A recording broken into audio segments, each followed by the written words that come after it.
morning, everyone. So, welcome to the pre-submission seminar of Ms. Meghna Jayasankar. So, without any further ado, I'd request our director, Professor KJ Joseph, to take over and handle the proceedings. Thank you. It appears that for us in GIFT, it is harvesting season, it looks like. So many PhDs are being submitted and many are in the making.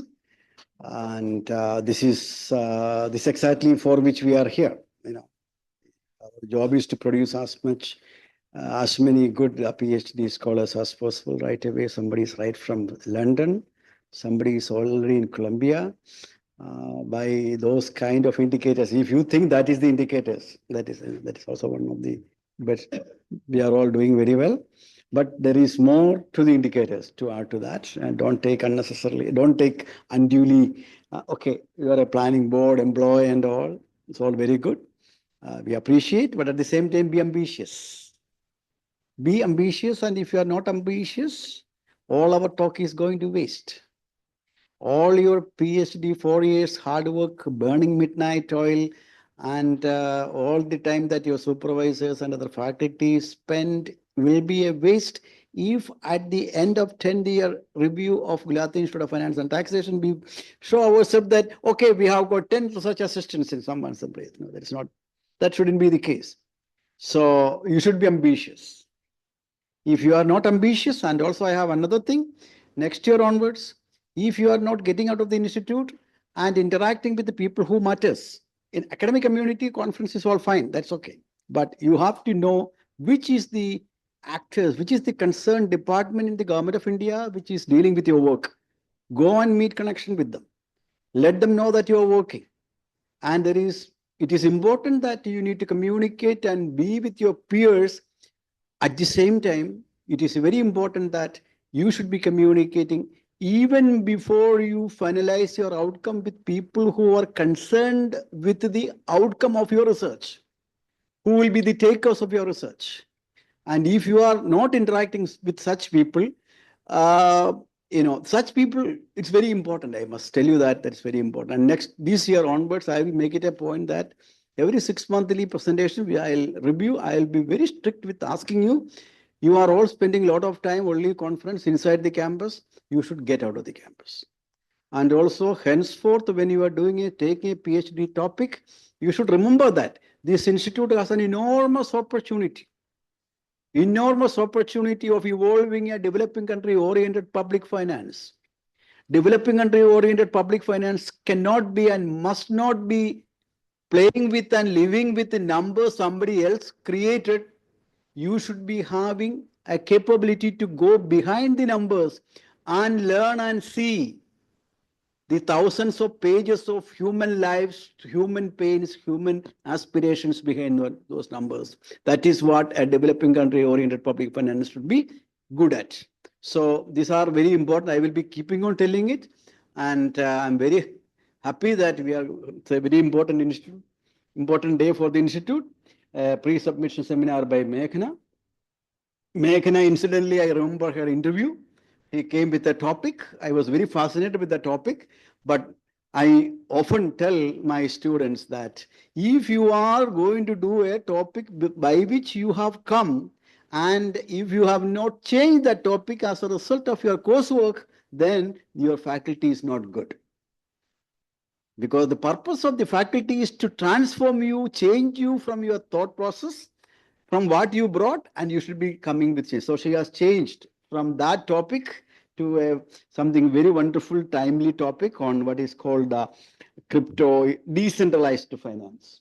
So, and I think decentralized finance and decentralized planning is going on in planning board. And I'm sure you will be using your skill set there. So wish you all the best. I think it's your day. Over to you. Share the PPT.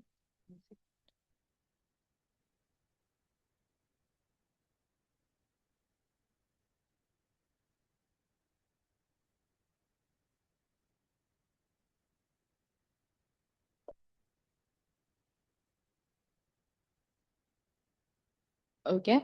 So, good morning to all uh, present here and obviously online.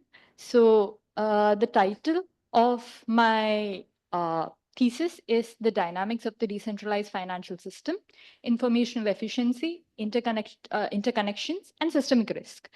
I'll get into detail about what each of these things that I've mentioned in the title are. But initially, I would like to start by talking about what a financial system is. So basically, a financial system is a complex network of players, institutions, economy intertwined in a mutually dependent manner. It is said to be the backbone of an economy. The system is said to promote economic growth, stability, and it's said to mobilize the savings also. And this is a stated fact in the literature. Over the years, this function actually helps in the smooth performance of an economy. And that's basically the reason why it is called as the backbone of an economy. And this is also cited very well in the literature. Going forward, what we see is that the financial system has gone through various stages of evolution. So I'll be talking about the major evolutions that have happened over the ages. So in 1602, the Amsterdam Stock Exchange was founded. Subsequently, in the 19th century, a lot of stock exchange came up in the same model. After which, after some years, what happened is that these stock markets came up, and then in 1971, the Bretton Woods system got dismantled. And in 1980s, what happened is that deregulation of the financial system happened and more global integration happened at that particular point. A lot of new instruments started coming up after the 1980s, which brought about a lot of vulnerabilities into the system, which ultimately led to the 2008 financial crisis. It is post the 2008 financial crisis that a new financial architecture was thought about, which started off with Bitcoin, which was a cryptocurrency. But Bitcoin came about in such a manner that it was originally conceived as a cryptocurrency, which means that the basic purpose of that particular blockchain or that particular currency was medium of exchange. It's in 2016 that a new blockchain came about called as Ethereum, which was actually a programmable blockchain, on top of which people could provide financial services by opening or by having decentralized applications or decentralized autonomous organizations. So all of this happened post 2008, starting with Bitcoin coming into picture. The issue with Bitcoin blockchain is that you cannot have applications that provide financial services built on top of that particular blockchain. So a logical extension of it came about, or another form of blockchains came about, which could be programmable. And that led to the rise of something called as a decentralized financial system. So this is basically the evolution, which talks about the major things that happened in the financial system. Parallelly, along with this, there was the development of web, which was happening. So according to literature, the development of web can be classified into three eras: Web 1, Web 2, and Web 3. So basically, the Web 1 era starts from the 1990s to 2000, where people could just read and write. They could not interact with the web at that particular point. I mean, you could not make editing was not possible like how we see today. Right now, we can interact with the web through social media and all those things. But earlier versions, we couldn't do anything. You could only read and write, the Web 1 version. And then it evolved into Web 2, where you could interact through social media sites and you could basically edit the content which was provided in the web.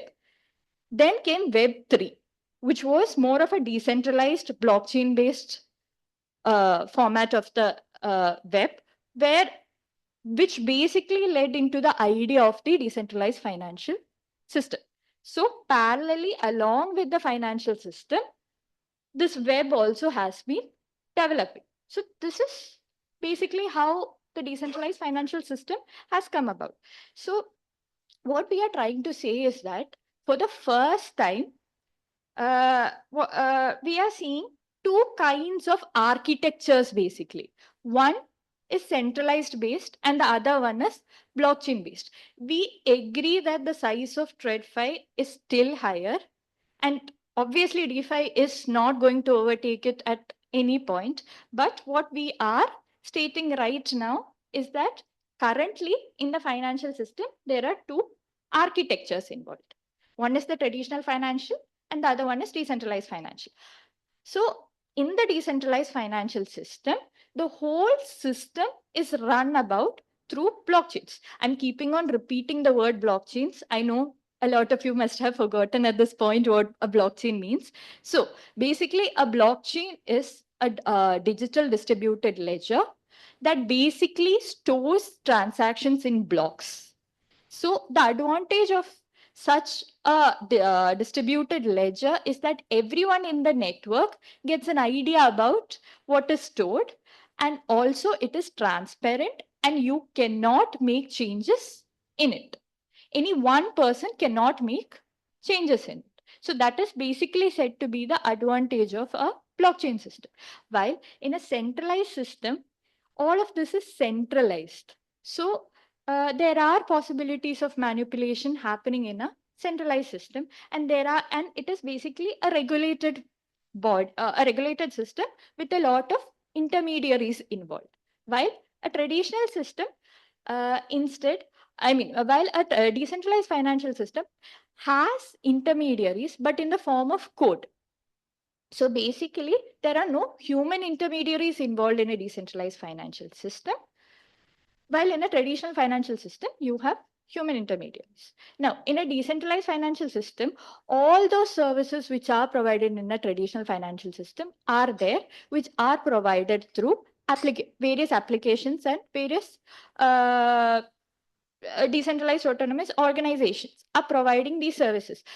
By services, I mean lending, borrowing, insurance. All of these things are parallelly also happening in the decentralized financial system.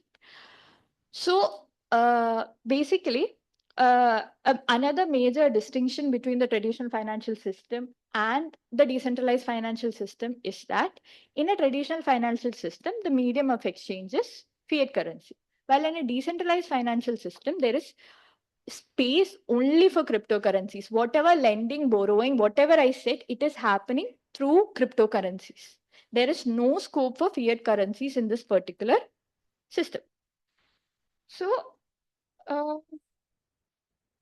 as I said earlier, a decentralized financial system uh, is placing services through decentralized applications or decentralized autonomous organizations. So, these decentralized applications or decentralized autonomous organizations are the backbone of this particular financial structure. Okay, because the services are provided through the decentralized applications. Now, the question is, when such a system is decentralized, how are decisions being made in that particular system? I mean, there's no one in control to say that, okay, this should be how the app should move forward, or let's say the rate should be fixed like this. So how are decisions made inside this decentralized applications? This is basically made through the formation of a new asset class called as governance tokens, which has the purpose of governing this particular application. So if I have a governance token holder, basically what happens is that I have a say in how the application is to be run. You can think about the analogy with the companies having shareholders. Somewhat similar to that is how governance tokens are also operating. Basically, if you are a governance token holder, you can say, or you can you can vote about how that particular application should be moved about in future. So basically, tokens are of various kinds. One, as I said right now, is governance tokens. And governance tokens are said to be the instrumental asset or instrumental token in this particular system because it supports the governance of the decentralized applications and decentralized autonomous organizations. Other than governance tokens, there are other forms of tokens like utility tokens, security tokens, etc. So basically what one should understand is that when an asset is called as token, it will be basically formed for a specific purpose and it won't have its own blockchain. It will be on top of an existing blockchain. I'll give you an example. Bitcoin has its own blockchain called as Bitcoin. That's why you call it as a cryptocurrency. At the same time, let's take a governance token called as Uniswap. Uniswap doesn't have its own blockchain. It's built upon an existing blockchain called as Ethereum. So that is the basic distinction between a token and a cryptocurrency. A cryptocurrency will always have its own blockchain, while a token is built upon a existing blockchain for a specific purpose. In case of governance tokens, it is built for the governance of decentralized applications and decentralized autonomous organizations. Okay, so it's when this decentralized application and decentralized autonomous organization provide a financial service, you call them to be a part of the financial system. And all of this is provided through a public blockchain. A blockchain can be made private also if one requires it. But when it is put as a part of a public blockchain, you call it to be a part of the decentralized financial system. So currently, if you look at the scenario, there are over 13,000 or more decentralized applications that are working in this particular system. So moving on, basically, this chart shows the total value locked over the years. So what do I mean by total value locked? So this is basically cryptocurrencies. Can I interrupt? Sure. You are doing textbook. This is a pre-submission thesis presentation. I have been listening to you for last 11 minutes. I'm not aware about what is the issue. Okay, so I'll go I fast. mean, I'm sorry, I have to say this. Okay, sir. Has anybody got about what the research problem? It's a textbook. It's discussing a textbook. Go ahead. Get into the problem. Okay, so I won't go deep into talking about the Going deep, going flat. okay, so fine. So basically, the total value locked over the years has been growing, and basically the hike what you see it's after 2020. So there has been volatility in this particular total value locked over the years. So what you can understand from this is that the system is behaving in a volatile manner and it's growing also. The biggest concern for us in decentralized financial system is that it's unregulated. This particular growth, we do not know how it is going to come about.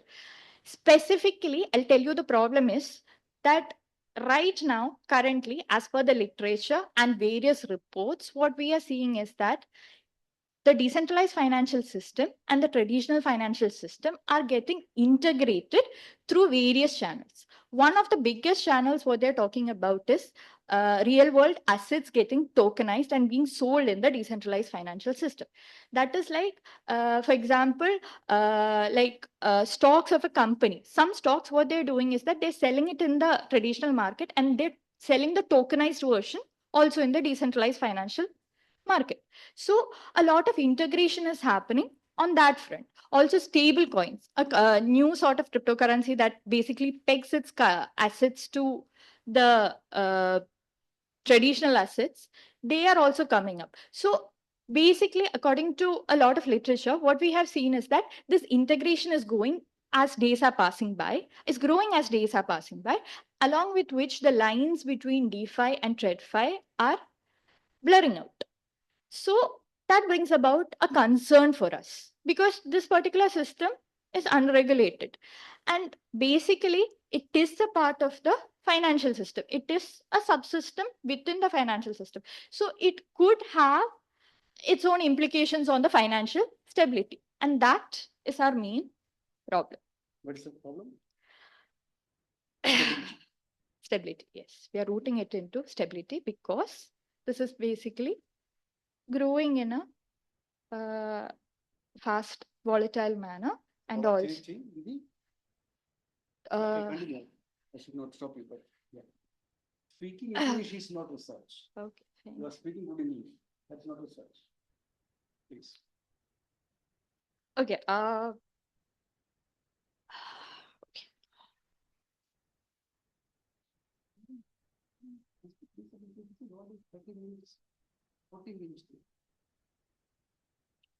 You will get into objective at least. Let me see whether we can get into it. Because when you are asked to make a present, you cannot have this luxury with anyone.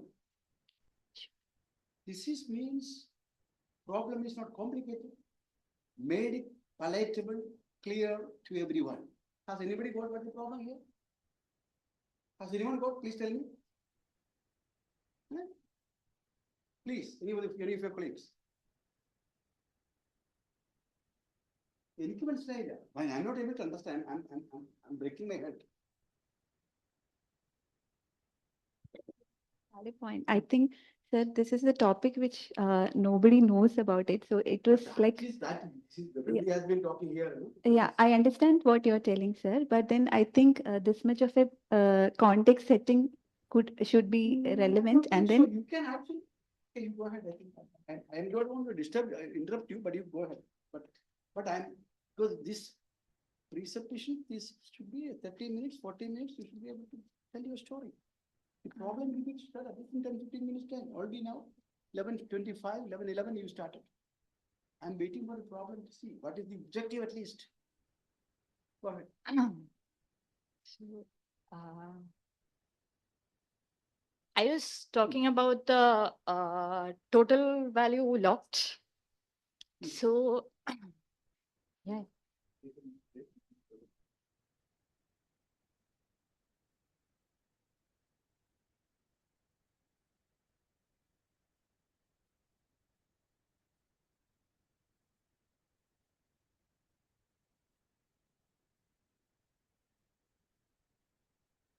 Have this been already presented before your supervisor?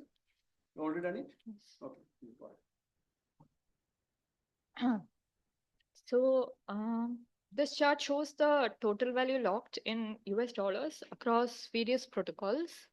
So, as I was talking about this earlier, basically it shows how much of the money is locked across various applications over the years. Okay, so basically, decentralized financial system, it started about in the boom actually started about in 2020.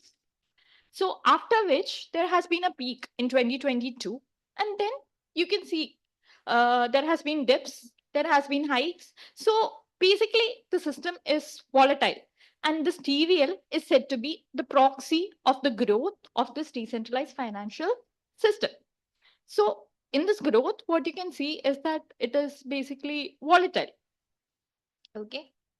Along with this, what we can see is that the decentralized financial system has had a lot of new unique users coming by. For example, in 2025, there was over 27.7 million unique users in 2025. And also, its volume of transactions over the years has increased. So all of this puts us into this thing where the system is basically growing in an exponential manner.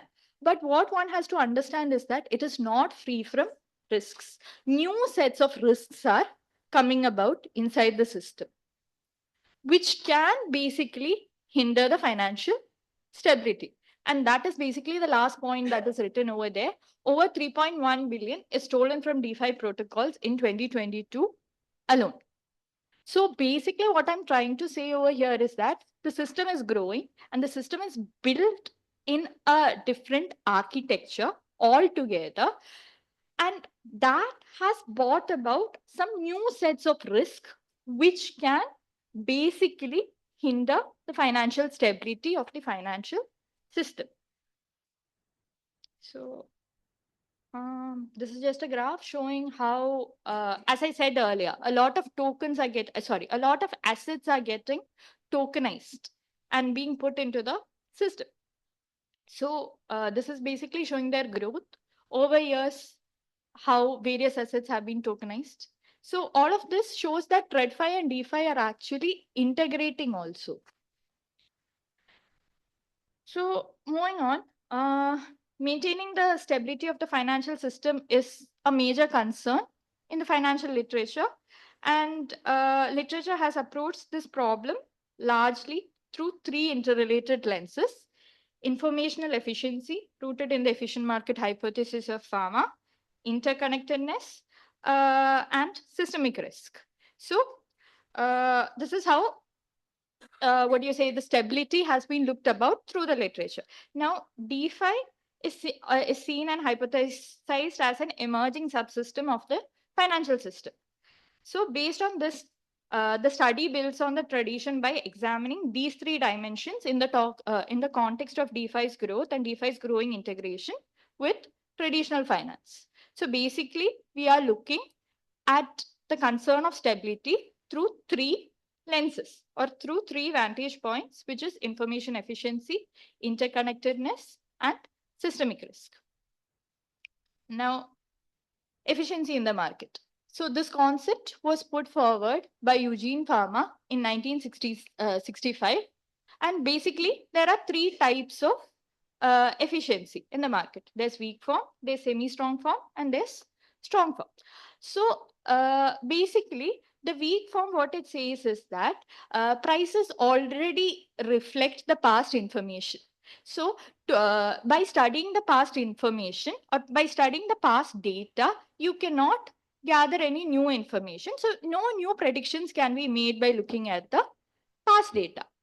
So that is basically what the weak form is. Now, the semi-strong form, basically, it says that prices reflect all the publicly available information. That is like all those newses and all those things that is already incorporated in the prices. Now, strong form, what it says is that prices reflect all public and private information. That is complete efficiency. That is all the information is there for everyone and there's no asymmetry of information if the strong form prevails. Majority of the literature, what we see is that they test for the weak form, because if the weak form is negated, automatically the other two forms would also get negated. So, and it's easier for us to test it. So the traditional financial system, most of the studies have looked about for the weak form of efficiency. Now, in the case of crypto and decentralized financial system, a few studies, not much studies, because as you can see, the system has only started growing from 2020. A very few studies have looked about at the efficiency of this particular system. And what we see from those studies is that basically they have concluded the system for having to have a lack of efficiency, but still the way in which they have chosen the DeFi tokens is not having a proper justification. It looks like they have just arbitrarily taken some tokens and just have told about the system. So at the end of the day, we do not know whether those studies are giving a proper justification about the system, because the taken variables are not correct. So, I mean, they have taken it very arbitrarily. So that is about how efficiency has been looked about in the decentralized financial market. So also another thing is that because the decentralized financial market works in a blockchain kind of system, what you are expecting is that the system would be efficient because everyone has access to information. No one is stopped from taking the information. That is the basic idea of blockchain. So your basic notion or this thing would be that this particular market would be efficient. So basically, the question arises, to what extent do DeFi markets exhibit informational efficiency?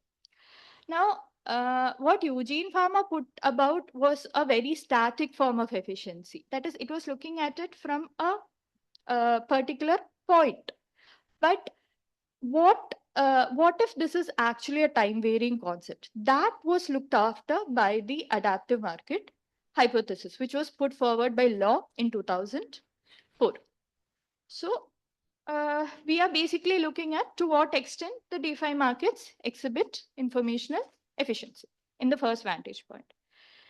In the second vantage point, which is interconnectedness, interconnectedness refers to the overall degree to which all variables in the system basically influence each other.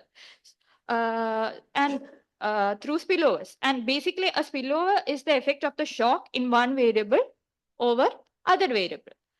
So this has been tried and tested in the traditional market as a whole, but in the DeFi space, it has been tested by a very few studies, and most of those studies have looked at the interrelation between DeFi and other cryptocurrencies or other asset classes within the cryptocurrencies. So there has been almost no comprehensive study that has looked into the interconnectedness between DeFi and the traditional financial sector per se. Also, most of these studies, what they have done is that they have looked at the interconnectedness at two levels, return and volatility. But since this is a new coming up system, what we see is that the system is prone to have asymmetrical distribution. It's prone to be skewed, and it's prone to be leptokurtic also. So because of all those reasons, we are examining the interconnectedness also at the higher moments in skewness and also in kurtosis also. We are basically examining this. So so that is basically the gap that we get from the studies, because existing studies, they have not looked at it, and we are going to look at it. And it is actually very important to look at the higher moment connectedness, because it gives you an early indication of systemic risk, which is basically the next vantage point. So in interconnectedness, we would like to look at how interconnected the system is and how it is evolving over time. How is that interconnection evolving over time? Is it staying in the same pattern, or is it going up? Is it going down? All those things we'll be basically looking in the through the second vantage point. Through the third one, that is systemic risk. Systemic risk, okay. So systemic risk is basically that risk which affects the whole system. So it is more or less like if one institution fails, automatically it will spill over to the other institutions and the whole system would be at stake. Hence, it's a dangerous form of risk. So systemic risk often arises during rare and extreme cases termed as tail risk. The number of studies that have actually looked at this particular thing is again very less. And most of them, what you see is that they have looked at it from a bivariate perspective. We are looking at it from a multivariate perspective through connectedness models. And also, as I said earlier, the tokens that they have taken, all of these studies, most of the tokens that they have taken has been taken arbitrarily. There has been no proper justification. Maybe they might, out of a lot of assets, one token they might have taken of DeFi, and probably they might have given the justification of data availability and everything. There has been no core reason stated in most of these studies on why they have chosen that particular asset. So, sorry, Kaufman and Scott, huh? System, yeah. It's traditional. No. Okay, so to what extent? So DeFi came after 2016, no? So,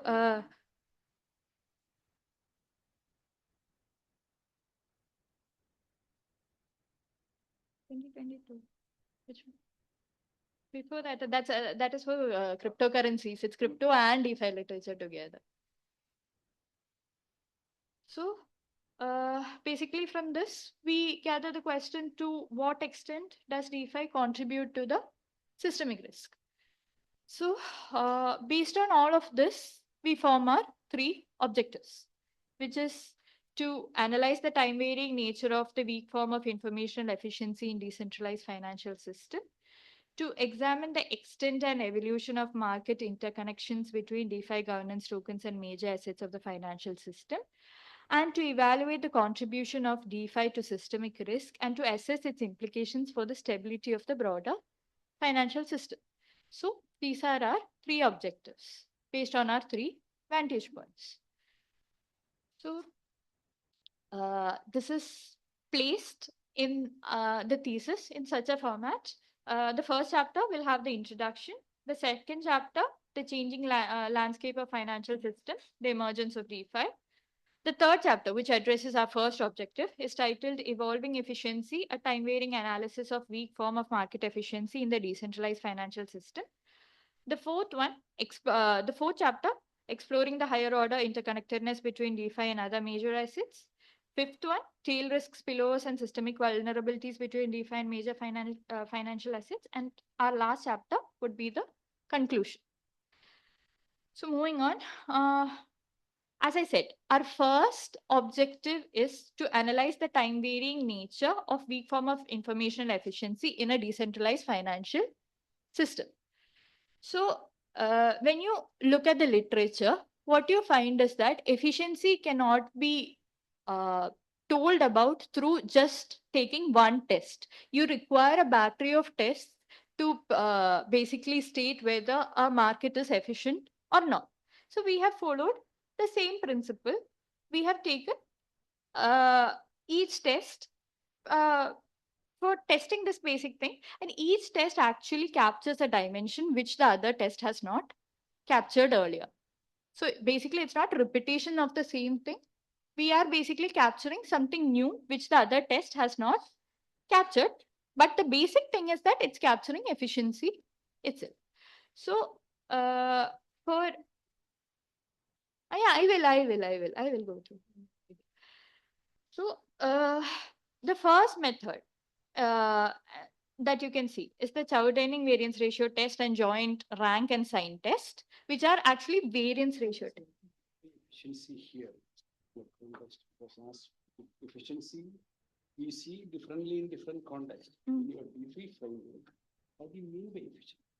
So we are using the same framework that has been. Framework. The meaning of, suppose I am a person who is working on industrial economics. Yes, sir. And for the form efficiency, then I may be seeing it in terms of outcome or input, minimizing input or maximizing outcome. Okay. And whatever, but how this is seen here, because this is now your problem is, because I don't want to complicate it, because which I have already told, but I don't, because you have your own way of seeing it. It is nothing but the application of information technology into the financial system. That is actually, it is, answering the whole question of cryptocurrency, or this is nothing but it's a innovation, it's a technology when I don't want, because you are not used that, forget about it, because you use in a technical way, Web 1, Web 2, Web 3 and all. This is a very, very superficial way of seeing the underlying process that are given rise to this kind of so-called decentralized system. But now in this system, what do you mean by efficiency? So basically, you should have an understanding of efficiency. On the basis of that, you go for one test, two tests, three tests, because one test may not be enough. So I go for battery of tests. Very good. What is the particular definition? It is your total efficiency concept for what is it? Concept is put forward by Eugene. This particular concept, sir, is put forward by Eugene Fama in 1965, where he states there are three levels of efficiency. There's weak form, there's semi-strong form, and there's strong form. So basically what they are saying over here is that if the market is efficient, the market will be everyone has access to information. So there is no scope for me to make any abnormal profit when 65 context is very different when you're talking about these particular 65 context in which hero is entirely different. And how much it can be taken today, how much you have taken. I don't think that cannot be totally discarded. You are drawing from insight from him, and from there, when you are coming to your information, your blockchain behind the thing, how you have done it. So, as I was saying, I said it during the slides that blockchains are basically said to be more transparent. Okay. I think I should not disturb it. Go ahead. Yes.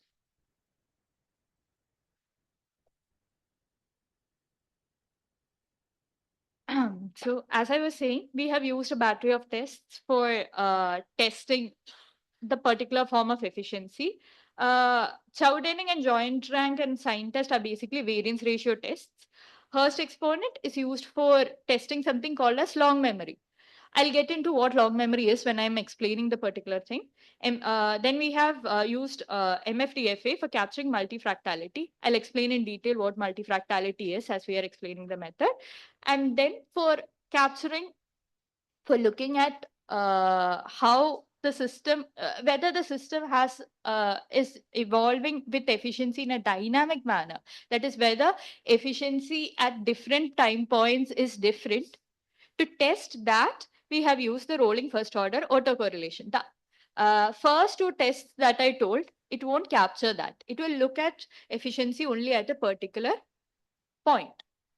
But the rolling first order autocorrelation, basically, it will look at it from a dynamic perspective. So moving on, the first test that we have used is the Chow-Denning variance ratio test. So if a market is efficient, what they are basically saying is that the variance of that particular market as the number of holding periods increases will be proportional to it, which means when you take the first equation that I have put over there, that would be equal to 1. Okay, that is how an individual variance ratio test is done. For each of the holding periods, you calculate the individual variance test. Yes. Variance ratio of returns. I haven't said the data, I'll be coming to that. So the problem with that particular test is that for each of the holding periods, you'll have to test it individually. So then came Chow-Denning, who basically said that you can look at multiple lags in a continuous manner. So that was basically put up in such a manner to because individual variance ratio test was said to increase the type 1 error, because for each holding period you had to test it individually. But in Chow-Denning, basically what is happening is that you can test for the multiple periods simultaneously. And it is a parametric form of test with the null hypothesis that the price series follows a random walk, and with the null hypothesis that prices do not follow a random walk. Various studies in the literature have basically looked into this in the traditional aspect. So moving on, it's a parametric test. So we have also looked at a non-parametric test with the same concept. Basically, it looks at efficiency. I mean, it tests for multiple lags concurrently instead of us sitting and testing for each holding period in a non-parametric form. The null and the the null is kind of same. Price series follows a random walk, and the alternate is returns are predictable. So, okay, moving on. So these two are variance ratio tests. Now we move on to something called as Hurst exponent, which basically looks at whether there is so basically what the Hurst exponent looks at is if a market is efficient, there should not be any patterns. If there are patterns, people can basically exploit it. At the end of the day, efficiency basically claims that the market goes through a random walk. So two two data points or three or four data points, they should not be closely correlated. If they get correlated, basically what happens is that you say that that particular system has long memory. Basically, the system remembers what has happened, and that forms a trend called as long memory. Yeah, sure.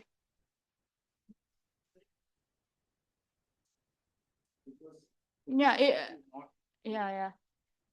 What are the limitations of variance ratio, which is leading you to the first experiment, and what exactly is it is addressing in your analysis? So basically the variance ratio test are preliminary tests. It won't capture what I just told right now. The long memory part, it is not capturing. It's just looking at the variance part only. The trend part, what I just said right now, it is not being captured by the earlier test. That means you discard that in the final conclusion? No. It is there. We are coming towards it, don't worry. If your objective is to get the long memory, then if you are saying that variance ratios can't capture it, then why to place them in the first place? So it's like a benchmark test, sir. In the sense, we are testing for efficiency using a simple benchmark test initially, and then we are moving on because we are not getting conclusive results towards the. I mean, you'll get it in the results when I come into it, most probably. So, okay. So as I was saying, if a particular market is said to have a long memory, the Hurst exponent would be greater than 0.5. Yes. Fine, what is the long? So if there are correlations between certain observed points, it could take an okay. So suppose okay. So if the market is efficient, ultimately what is supposed to happen? You're not supposed to see any trends, right? You can't see something that is going up continuously. If the market is efficient, that won't, you cannot call that to be random, right? But when such a pattern or such a trend is seen over time periods, you call it to be having long memory. No? No. So when you are saying if a market is efficient, what do you mean by that? In your variables, so since you are taking returns, the efficiency of market, when you say market is efficient, using the returns rate. Basically, when you're not able to make any predictable pattern out of it. When it follows a random. I got it. I mean, basically, you are studying the movements, right? Yeah. Efficient from whose perspective? I think you continue. Yeah. So h is equal to point. So when h is equal to 0.5, it is said to follow a random walk. And when h is greater than 0.5, it is said to be persistent. And when h is less than 0.5, it is said to be anti-persistent. So if you find the Hurst exponent to be 0.5, it means that the particular market is efficient and it follows a random walk. Anything greater than 0.5, you say that it has long memory. Anything less than 0.5, it is said to be anti-persistent. Okay. So, like I've given an interpretation over there. You can see if h is equal to 0.62, basically you see that that particular market or that particular asset class has long memory. Now, moving on. So Hurst exponent again looks at all of this on a particular scale. Over scales, how does this movement happen? Whether any movement happens, when the fluctuation changes, does this long memory pattern have any difference? What is the scale here in the sets? We in MFTFA we put a scale actually over various window sizes, sir. Over various windows. No, you are using the returns data only, right? Yes, yes. Sir, it could be like 2-day, 3-day, 4-day, all those kind of scales that you put about. No? Okay. So how does this particular thing move across various scales, across various fluctuations is captured through the multifractal detrended fluctuation analysis. So basically the Hurst exponent, it only looks at one particular time point or one particular scale. But how does this movement happen across various scales, across various movements is basically captured by the MFDFA method. Now, from the MFDFA, you basically understand how there can be various patterns in the basic system, like that motivates you into looking at the efficiency. Huh? Can you go to your result? No, so these are the data sources that we have used for objective 1. Basically, Uniswap, Uni is a decentralized exchange basically, who has the governance token called as Uni. Curve DOA has something called as Curve, which is again a decentralized exchange for a stable coin. Maker is actually a lending platform which uses Maker as a governance token. Compound uses COMP as a lending which is also a lending platform. Aave is also a lending platform. So I had stated earlier, governance tokens are used for the governance of decentralized applications and in decentralized applications, right? But it is only when a governance token, it's only when a decentralized application is attached to a financial service, you can call it to be a part of DeFi. Sometimes governance tokens are taken for the purpose of uh, governing a decentralized application, but that particular decentralized application might not be providing any financial service. It might be just for governing a particular blockchain. So, just for comparison purposes, we have taken two such tokens, Dash and Decred, for this particular purpose. The reason that we took only two is that there is data availability issues that we are basically facing. In the terms of DeFi governance tokens, all these tokens are taken based on the total value locked and the market capitalization. And also, when you take the Bloomberg DeFi Index 2021, roughly the tokens constitute around 80% of it. So this is how we have taken our governance tokens. So this is the data for objective 1. Moving on, summary statistics.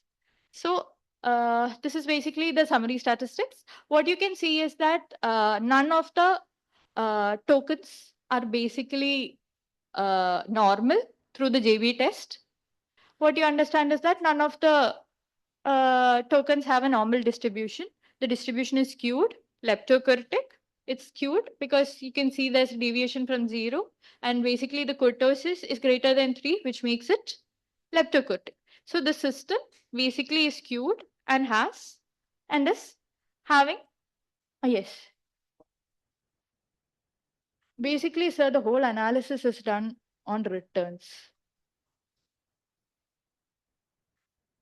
So the returns are taken in logarithmic form. So the thing is very small, no? Yes, sir. Yes, Thomas.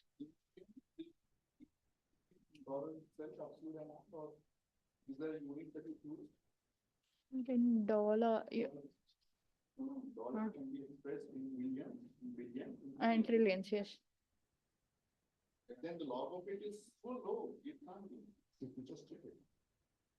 No, sir. No, it can't be. Imagine. That is the value of Take the anti-log of that 003. What will be the return?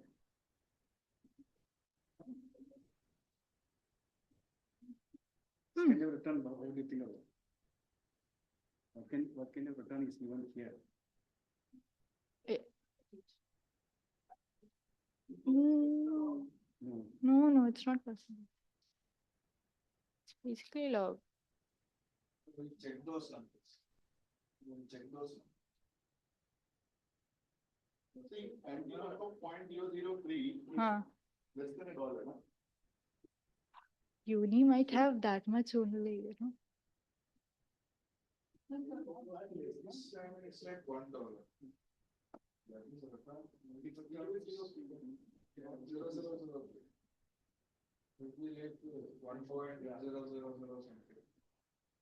So you recheck those numbers. We'll recheck those numbers, yeah. Maybe some decimal can move away. Okay, so moving on to the efficiency and long memory results. What we basically, I've told you a battery of tests that we have used. From the table, basically those green shaded areas that you can see, those are the ones which are lacking efficiency. The green ones. In the other tokens, according to the test, that particular market is efficient. So the values given in the bracket are basically the critical values, and From CD1, you can understand that Dash, Decred, Maker, and Uniswap are seen to be lacking efficiency. Now, in terms of CD2, what you find is that the market seems to be efficient in CD2. In JR1, some of the tokens are efficient, like Maker, Compound, Curve, and Uniswap. In JR2, most of them are significant. In JS1, some of them are. So from the variance ratio tests, you are not able to get a conclusive result on whether a token is efficient or not efficient, because some tests basically show that the market is lacking efficiency, while other tokens are not. So as the test changes, we are not getting a proper conclusive result out of it. So then we went on to check the Hurst exponent, the long memory part, what I was talking about. So when we were looking at the long memory part, what we basically found is that all of the values are close to 0.5. So we thought we'll check the significance of that particular thing. So that is how the critical range has been created. And with the critical range, what we found is that all the values were basically inside the critical range, making them not significant. So again, we are not able to get a conclusive result on whether the market is efficient or not through these static tests. Okay. So we went on to check the multifractality, as I said. So multifractality, what you can understand is that over various moments, this particular Hurst exponent is changing, and hence the market is basically multifractal. Okay, so from there we understood that as scales were changing, the efficiency was basically changing. So to put that into test, what we basically did is that we put out the rolling window autocorrelation. As I said earlier, we are looking at two kinds of governance tokens. Ones which are purely core inside the decentralized financial system, while the other ones in the blockchain system. So we find that the market has periods of efficiency and has periods where it's lacking efficiency also. When the deviations that you see in this particular figure are greater than 0 or less than 0, those are basically your deviations that are happening from the efficiency. The significant parts are basically the dots that you can see. We have looked at the three crises basically over here, the COVID, Russia-Ukraine war, and SVB crisis. So you can see that especially for Decred, during COVID, the market was becoming inefficient, and it was significant also. The first box that you see is COVID. The second one is Russia-Ukraine war, and the third one is SVB or Silicon Valley Bank crisis. So you find that the market is sorry. So basically, they're not significant. There are non-crisis period. So there are some significant portions. Those dots that you can see after the boxes also, there are dots, no? Significance.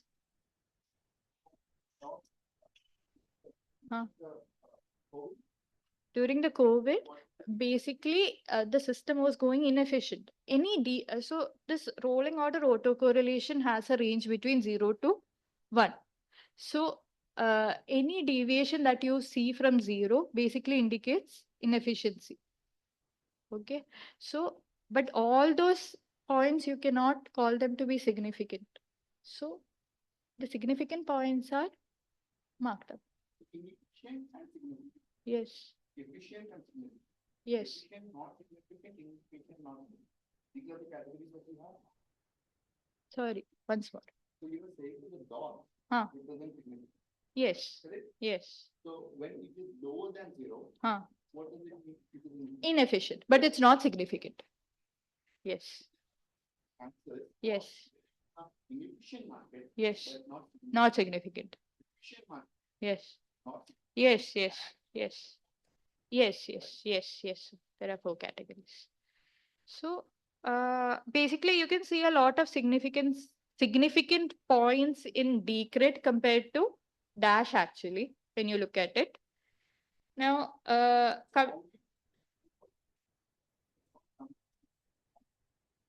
overall efficiency, yeah. Based on how significant, you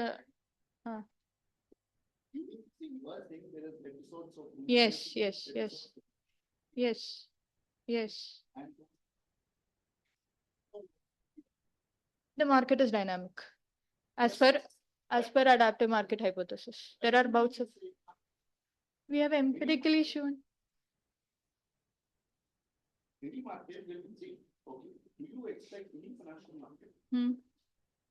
Sir, as the financial market matures, at least what we are thinking is that it will move towards, it will have more periods of efficiency than periods of inefficiencies.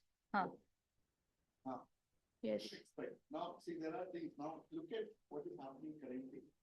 Okay. You can say that the particular financial market has become mature, but the stocks will always make it inefficient, right? By your maturity.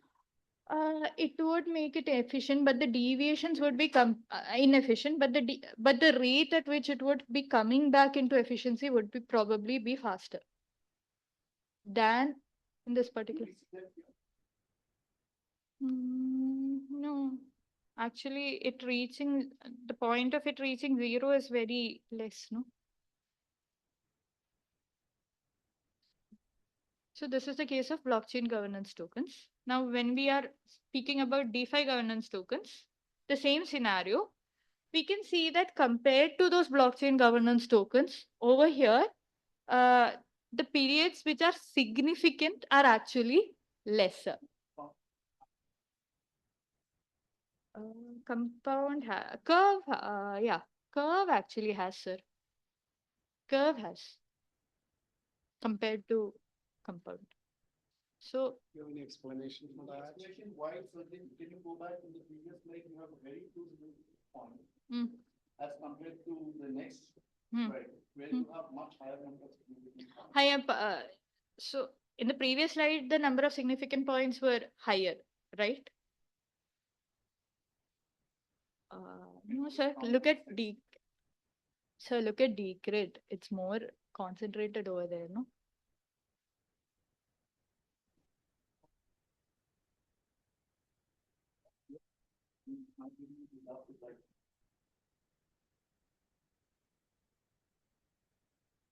No, whatever the reason, you have seen something. As a researcher, Yes, sir. what is the first question? The first- Why the next question? Whatever, you have seen something. Why? Why? When you take certain points, Yes, sir. you have very high,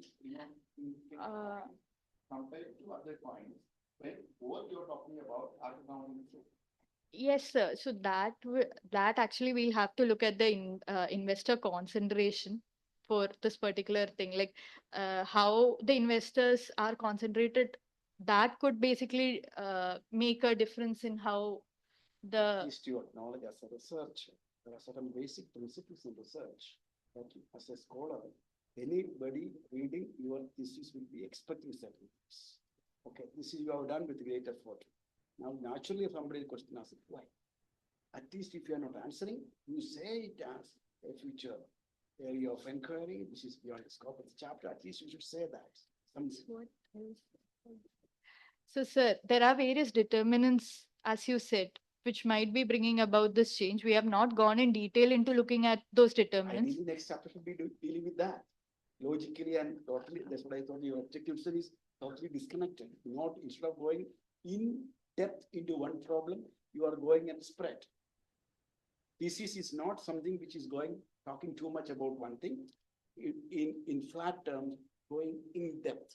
That is what one should be ideally approach of the thesis should be like that. But anyway, at least you take a caveat here with your advanced bail from your. This is my future area of research. Yes, that's how it's okay. Fine. So basically, the market is seen to be dynamic for DeFi governance tokens also, and curved EAO token is seen to have more significant periods that lack efficiency. So this is basically the What does it imply? I mean, so what? Yeah. So final question is, yes. what? So what? I mean, point is, what are you going to infer? So Conclusion. so This is- basically for investors, Yeah. there is no point in them having a static strategy because the market is having its waves of That is efficiency. regardless of, that is true of any financial market, not true of the blockchain. I mean, DeFi, everywhere. No, static, it shouldn't be. It shouldn't be, Yeah, yes. right, yeah.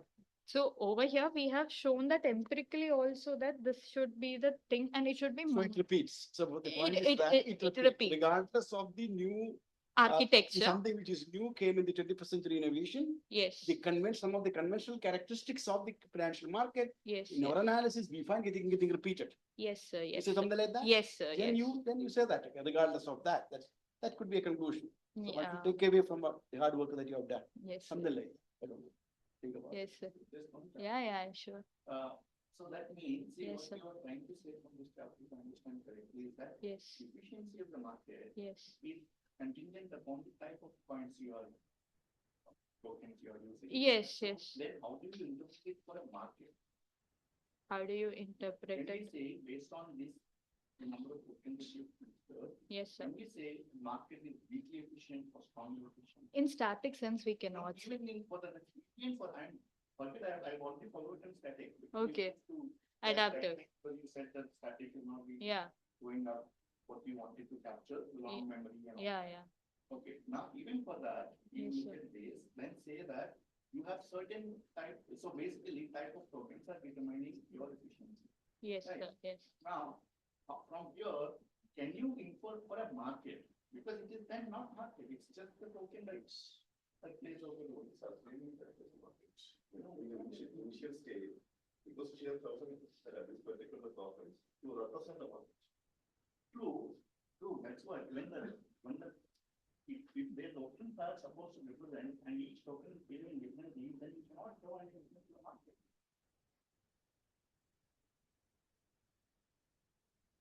But the basic the inference, basic definition of market. sir, can I just a second? I'll come back to you, sir.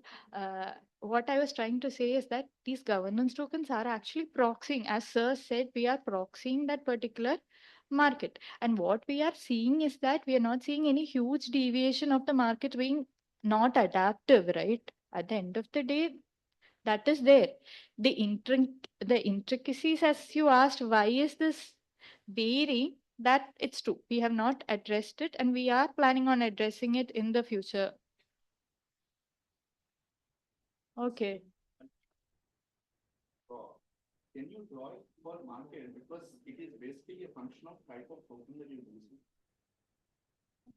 So you can only say at the conclusion of this chapter that these tokens are showing relatively more episodes of efficiency. These tokens are showing. So from there, can you say based on this, I'm saying overall the market is really efficient? No, I think one possible way to take the thing is, what is the commonality that you are able to infer from the so-called three case studies? Yes. What are the commonality? What you can infer? And that common card inference that you draw, how is distinct from the conventional understanding of the financial market of the centralized type that we have been talking about? Point number one. Then we can say that within the intra there is, but then the question is, how do you started with this market efficiency? You may have to modify your initial write-up from an initial part, something like that. You are basically taking a specific market, actually, the market thing is coming when you transfer the choice of the offers. That part there itself is clear. Now, for example, stock market, if you have Nifty or this one, that is representing to market. So already that part is done at that level. Now, after listening to research, you can see that the deviation, the variations you can see is because of other reasons that has to be explored. You take these things advanced, saying that when I can talk about the market. I can talk about, say, for example, market for iPhones 11. That is market. I can also talk for the iPhone market. You know. The Apple market. Again, smartphone, whatever it is. So how you define, you have the freedom. You Okay. decide that your conceptual clarity, with that conceptual clarity, you proceed. You taken care. That where you have the freedom, you have taken three, that since you are taking the three case, I'll say that this is what, once you take your analysis, this may be, you clarify that. Sure, sir. So that it should not be said that I'm talking about the diffy market. No, diffy market broadly I'm trying to see by taking these three particular things. Yes, sir. Okay, sir. So, based on this, on the various tests that we have done, this is the summary of. Also, I want to say that, okay, since there is no need to show your reader that I know all these things. Say I can do a static thing, I can do a dynamic thing, I can do that. You can say that analytically, these are the three possible ways in which you look at to make it static. But given the nature and character of my problem, the static may not be addressing the problem, so I have to put in dynamic. So you don't need to do all that. I don't think so. But of course, it will be. But then you should tell the reader that you are something. You are evaluator that okay, I am competent to all these things. You don't need to do that as such, perhaps. If you think that I am not going to draw, that's not good, so I do something. You can tell them. You don't need to do it perhaps again. But you should. But at the same time, a reader should know here you say, guy, she's good in terms of all this. That you don't need to do it without doing. If you are not drawing any inference, why did you do it? Okay, fine. Yes. If it is so. Otherwise, you can say this ultimate result is taken from the dynamic analysis. Yeah, chapter 1 conclusion. Yeah. The inference. Yes. Final inference. We can't have multiple Inferences. We take one particular inference based on which we draw the inference. So your final inference will be drawn on the rolling first order of the problem. Yes, Right. yes. I mean, we'll obviously be talking about the other this I'm talking about inference. inference. Yeah. Final one. Yes. The market is dynamic. Yes. Sir. The dynamic inference, because two things actually, so three conditions. She's looking step by step. So that is the thing. So in literature says it has to go in that way. So you cannot completely ignore, or you can. She doesn't want to explain this much. Maybe. Yeah, you have to establish static efficiency as a benchmark. But you have to first test whether the step. Okay, for example, no, wait. So in this type of market that you need. Let it move forward. I think can we take this discussion here? It's a pre-submission. This is a pre-submission seminar, and that should be taken into account. So let us move forward. Okay. There So are basically. limitations beyond which we have. So basically, we find the market to be dynamic. The market is. We have something else to do. The market is not consistently predictable. Investors should avoid assuming a single trading strategy that works across all time periods. And there's a constant requirement for monitoring the market. So that's basically what we get from the first objective. Now, in the first objective, what we did is that we looked at the efficiency and we looked at the market from an isolated perspective. Now, we'll be basically looking at it from a interrelated perspective or interconnected perspective. So the second objective is to examine the extent and evolution of market interconnections between DeFi governance tokens and major assets of the financial system. So for this, basically, we have a preliminary analysis called as the multivariate Whittle wavelet estimator, which basically gives you the long run covariance. When you do a normal covariance test, what happens is that it would have the short part and it would have the long part. So basically with the wavelet, you're able to extract the long part out and discard the noise. So that is the preliminary analysis that has been done. So as I said earlier, interconnections, we are looking at 4 levels: at return, at volatility, skewness, and kurtosis. The reason for looking at the higher order connectedness, as we have seen in the descriptive statistics also, the distribution of all these assets are actually skewed, and also and it is seen to be leptokurtic also. So we would like to see how shocks affect the skewness and how that interconnection channel works basically. And this First is interconnection. Yes. Second is first is efficiency. in this what we will look at skewness, kurtosis, and that is the Return, volatility, return of all things. return. We are looking at it. Step go ahead. We are looking at this at 4 particular levels, as I said earlier, return, volatility, skewness, and kurtosis.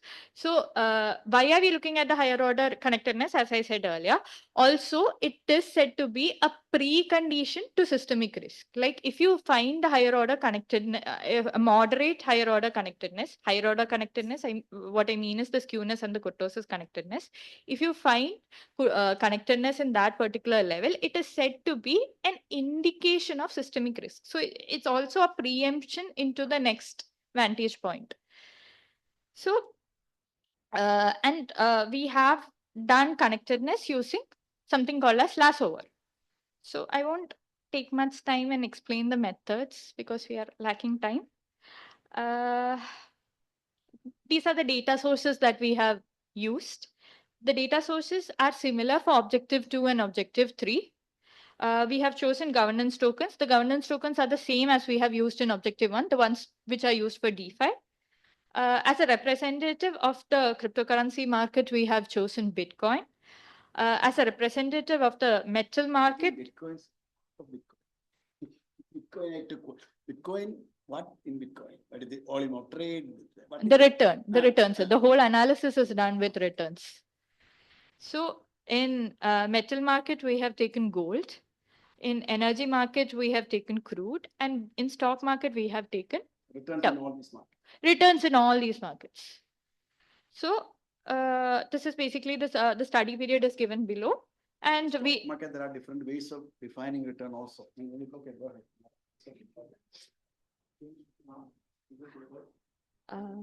Sir, basically the boom period that you see is from 2020 to 2024. Yeah.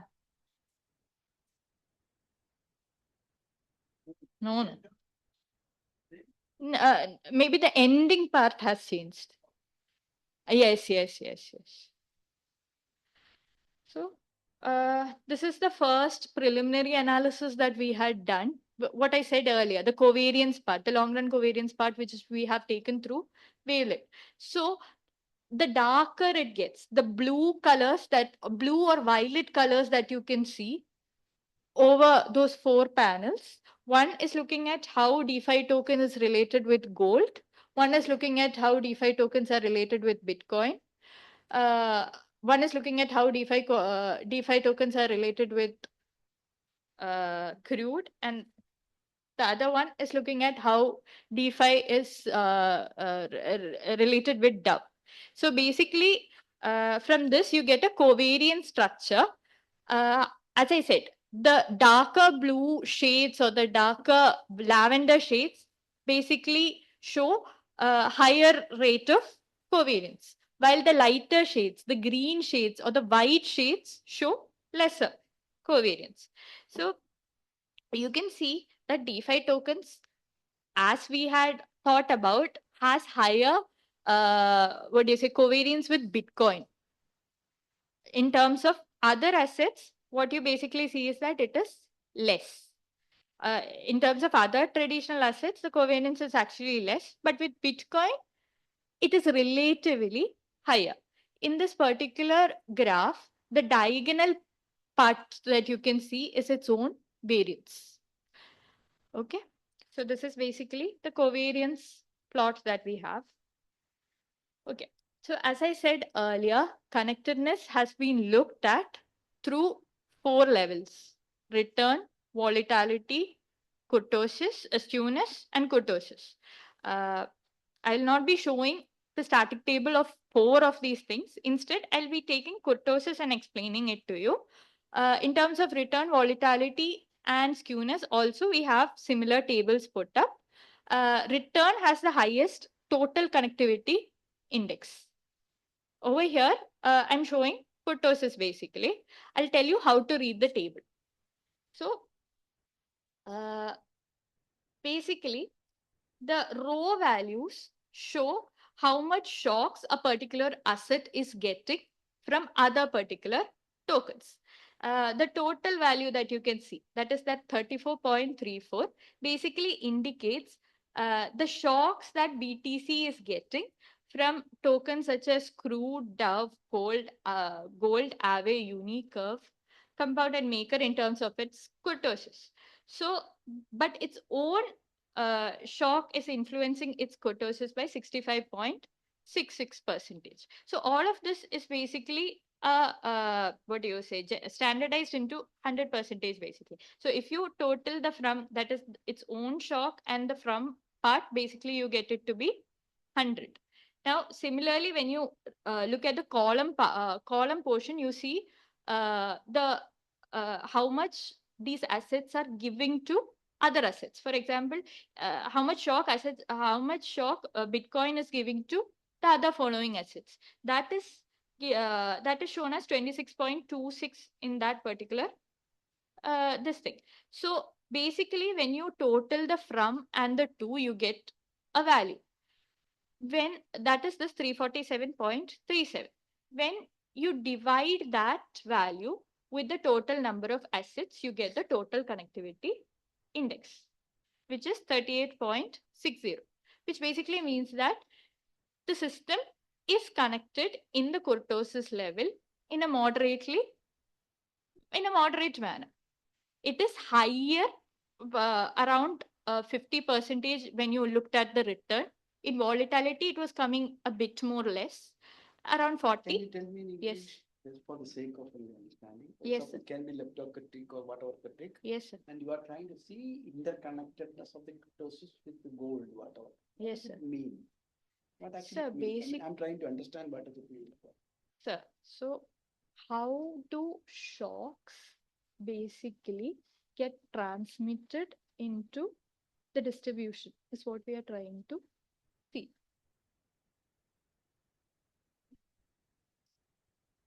I hope everybody else got, I didn't get, so go ahead. Very interesting. Go downward. Interconnectedness within almost jumps to 80%. Gold, down, gold. It's From small. all the tokens, the Yes. interconnectedness go even within. Mm-hmm. In between what? Sorry, sir. No. The gold to gold you see concentration 81%. Yes, that is the variance, sir.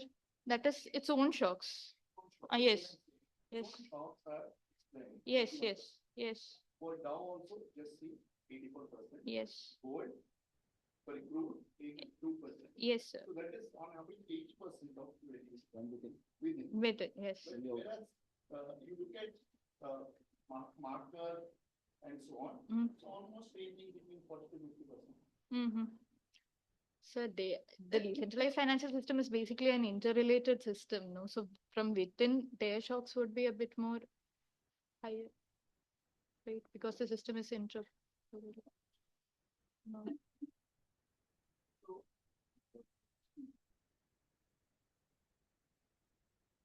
Think of explanatory curve. Yes. Say around 80% of this gold, and gold is explained by its own.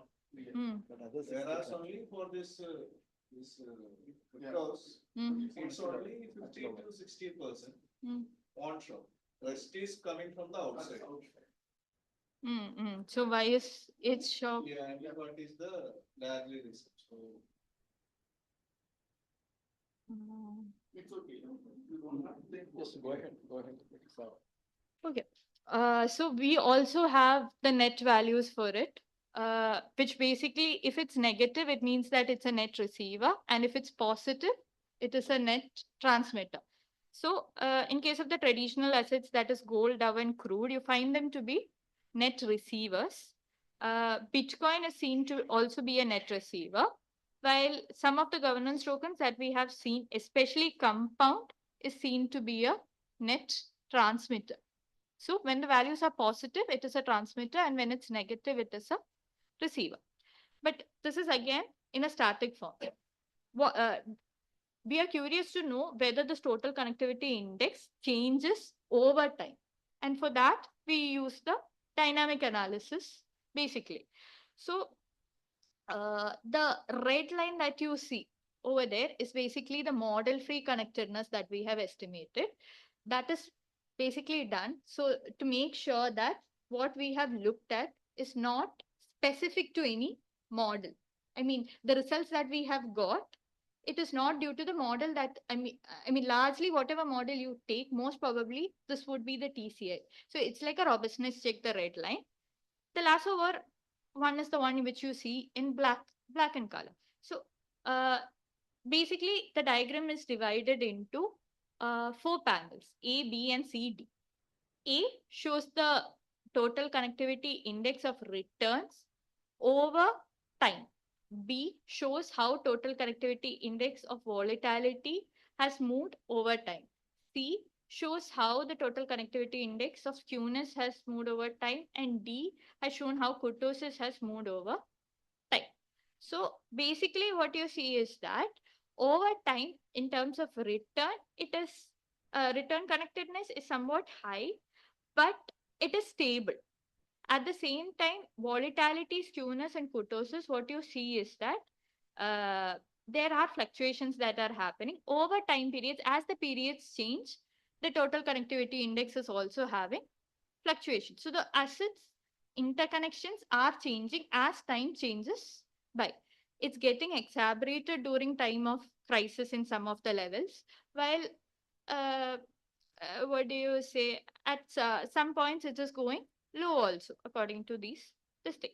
So basically, as I said earlier, there is higher moment connectedness, which is considered as an early indicator and a source of systemic risk.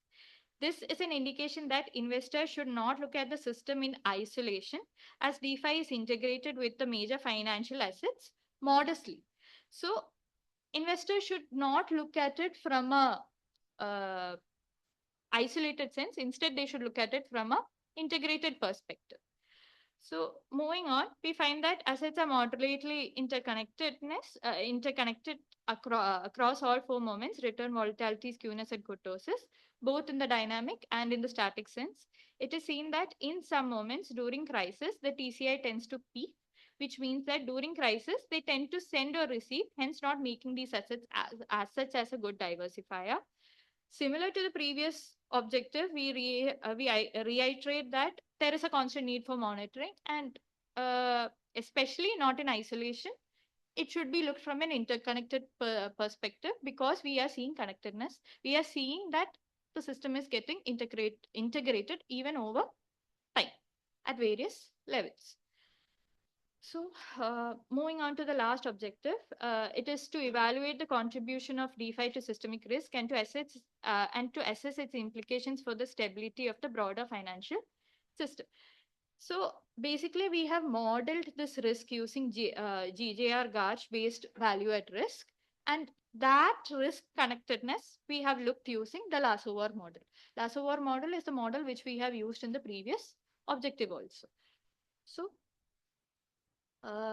with GJR Garch, what happens is that we are able to model volatility in such a manner that a certain push or a certain weight is given to the negative shocks. The way a normal Garch model would look at it is that it would treat largely negative shocks and positive shocks in the same manner. But in GJR Garch, what happens is that because there's an indicator term, it places more weight into the negative shocks and less weight to the good shocks. So based on that volatility measure, we are modeling the value at risk. So the formula for value at risk is given over there. RT is your return, CT is the volatility, and Z is the Z statistic. So with that, we calculate the value at risk. Value at risk is calculated across various confidence intervals, 90, 95, and 99. So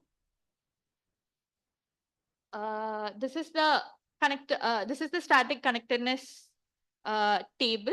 This is basically showing the risk connectedness, how risk is connected over various tokens. So over various tokens and over the major assets. So from here, what you understand is that risk is connected at a moderate level at around 33.76 when you look at the total connectivity index. And most of the major assets, they are transmitting the risk, because you can see the net values are minus. So that is about the static table. This has been tested in 90, 95, and 99. I'm just showing the 95 table. Now, when you move on to the dynamic sense, what you see is that, so over here in the dynamic sense, you can see. Yes, sir. Yes, sir. Same pattern is there. 1995 and 99 also we have. Yeah. 80 and 50. Much of it is explained within. Okay. They have these two distinct patterns. Okay. It's okay, go ahead. So that is kurtosis, but here it is shown. Anyway, go ahead. Yes. So 1995 and 99, we have tested it. We have looked at the connectedness over the periods, how it has changed. And you can see during the time of war, you can see that it has peaked. That is somewhere like after 2022 or during that particular point, there has been a peak. And during SVB crisis, that is after 2023 also, you see a small peak. So basically the total connectivity index has evolved over time. It's basically changing. The risk perspective is not sitting in a static sense. Instead, when you look at a dynamic perspective, it is evolving. And as you can see, there's no much difference between the three confidence intervals that we have calculated. I mean, the TCI values are more or less closer to each other. Now, this is talked about in a time perspective. We do not know how, whether the shocks that we have seen, whether it's going to persist in a long run or in a short run. Shocks can either persist or they can die out really fast. So how is this interconnectedness in terms of frequency level? That we have looked at. So that has been looked at only in the 95% level, because in the previous graph or with the static tables and all, what we found out is that the difference is very less. So in terms of frequency, as you can see, the black line is showing the culmination of all frequencies put together. The blue line is showing 16 days or more, which is basically the long horizon. The short horizon is shown in yellow color, and the medium colors are shown in blue and green, basically. So when you look at the total connectivity index of the longer horizon, it is higher, which means shocks tend to persist in a longer horizon more than the other horizons, which basically means that which basically, according to literature, is said to be an indication of systemic risk because shocks are persisting for a long while. So another interesting thing what we found is that, so all those static tables that we had, we have its dynamic tables also. So this is one of the dynamic table. There's an interesting thing what we had found over here. If you look at the gold, actually, just zoom it in so that you people can see. So I am assuming you can see gold. So in terms of gold, the blue line actually shows the total connectivity index, the culmination. The orange is the short one. Yellow is the long one. So gold is the total of the total behavior of the net value is seen to follow the short behavior than the long behavior. For other assets, you can see it is following the long behavior. The longer horizon behavior. But for gold, it is seen to follow the short behavior. And this is actually seen in the traditional, asset cases also, where gold is seen to behave as a net receiver for a short period. And this is well established and being put out in the paper. So when DeFi assets also come into picture, we are seeing the same behavior over here with gold. So, 1 second. So for most asset risks spillovers, both sent and received are primarily driven by the long-term horizon. When we looked at the frequency connectedness, tail risk spillover exists among DeFi governance tokens and major assets across time and frequency domains. A modest growing systemic risk can actually be seen. We saw the total connectivity index is around 33%, which is growing. It's a small amount. And the reason why I'm telling it's growing is over time periods, we can see there have been peaks, there have been dips. So basically, this is a growing concern at the end of the day. So to conclude, DeFi's rapid growth and increasing integration with TradFi, obviously, it raises the question of how it affects the stability of the broader financial system. Because DeFi is largely unregulated, shocks originating there are hard for regulators to monitor, control, and they can spill into regulated markets also. So the reverse is also true. Basically, the shocks that happen in the traditional financial market can spill over to the DeFi markets also. So net result is basically that systemic risk is currently moderate, but it has the potential to grow as TradFi DeFi integration deepens. We are seeing that real world assets are getting tokenized as days are passing by. Also, a lot of people are getting enthusiastic over DeFi and they are coming into this particular system because we saw in 2025 there has been a large number of new users who are coming. So in such a manner, DeFi could, or it has the potential to affect the stability. So hence there's a requirement for regulators to continuously monitor the growth and integration of DeFi. What we can see is that uh, basically certain jurisdictions have already started taking measures for this particular thing. For example, Dubai has started up its virtual asset regulatory body for basically monitoring DeFi. Similarly, Hong Kong, Switzerland, all these countries have started acknowledging DeFi as a subsystem and they have started closely looking at it. In terms of G20 countries, G20 countries have asked IMF and FSB to put about a report on how DeFi is going to affect their particular economy. But the thing is that DeFi is a global thing. It's not isolated into one single country. So with the growing interconnections that we can see and the risk spillovers that we see, it is important that a global coordination comes forward. So I kind of believe that my thesis is showing that this is a growing concern and empirically there are spillovers that are happening. So limitations and way forward, the study does not examine global regulatory frameworks for preserving the nullity of DeFi. Future research can obviously explore the regulatory approaches that balance decentralization, innovation, and financial stability.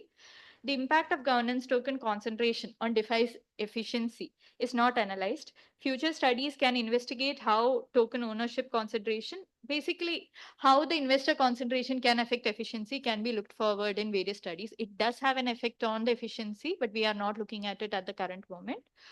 And technological aspects. DeFi is a plethora of new technologies that have come about. We have not actually addressed a lot of the technological aspects. So, including the technological aspects, how has how its contribution to systemic risk would come about can be looked about in future studies. It's not a limitation, I know. So, these are my publications. These are the conference presentations. Thank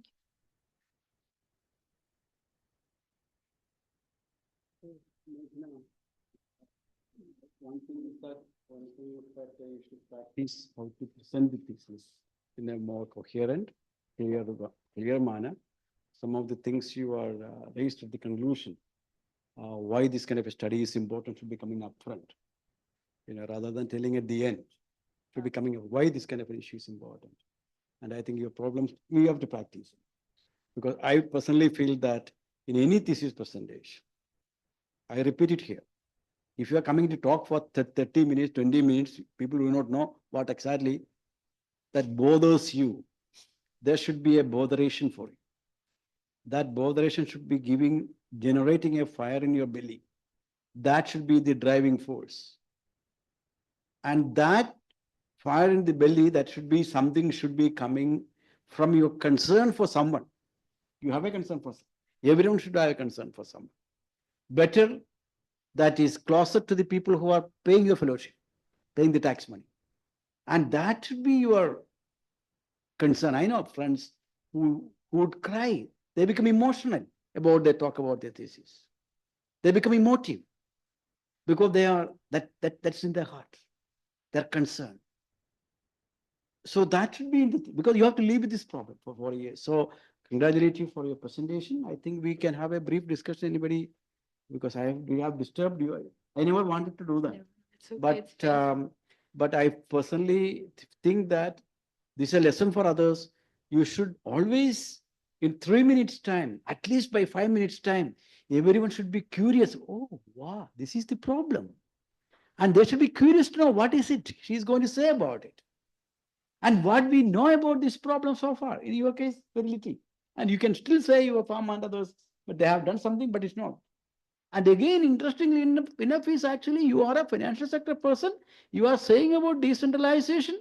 Decentralization can be talked about if and only if you have some understanding of the centralization.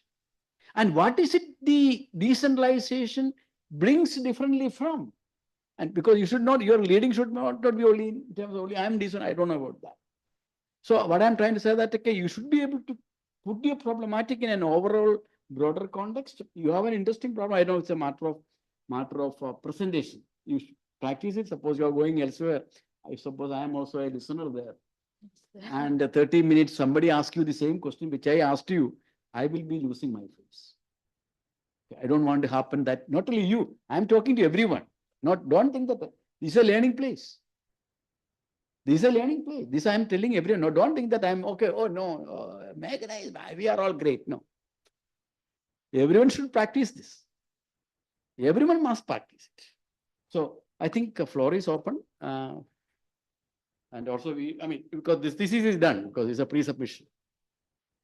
If there is any minor thing which one can suggest for improvement or whatever.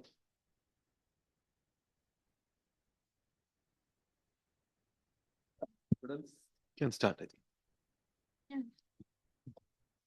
Meghna, thank you for your presentation. Actually, I have a couple of things. That is, first one is clarification related to the objective one. Both are from objective one. Yeah. Why did you focus on weak form of efficiency? That was not clear for me. Okay. Maybe you have explained. Okay. And because you say that the DeFi markets are informationally means very sourceful. Yeah. And why did you focus for weak form? Maybe some methodological thing that I couldn't follow. And the second thing is about the interpretation. Okay. In the objective one, you have mentioned that there are no proper conclusion. Yeah. Can we do it as we do in traditional markets? We do whenever we couldn't arrive at a proper conclusion, we can attribute it to market anomalies. Those anomalies might be making it adaptable. So can you please? You raise the question. We'll give chance for second person. Second person may give the answer to your question. Okay. So you just wait. Just be here. So I just want to see that whether can we think in that way while we do the studies in traditional markets, we can attribute it to some kind of market anomalies. Can we do that way instead of putting into that no proper conclusion and all? Yes, thank you. Yeah, others. Meghna, thank you for a detailed presentation. If you can answer some of the questions, it'll be very good. No.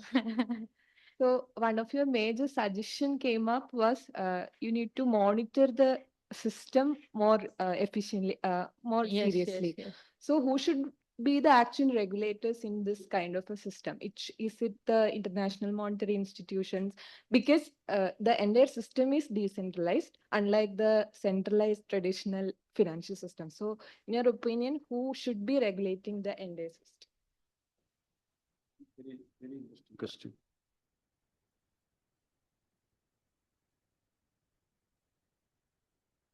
Yeah. You want to answer this? I think. Or you want to other more questions? Faculty can also answer. Finish it up.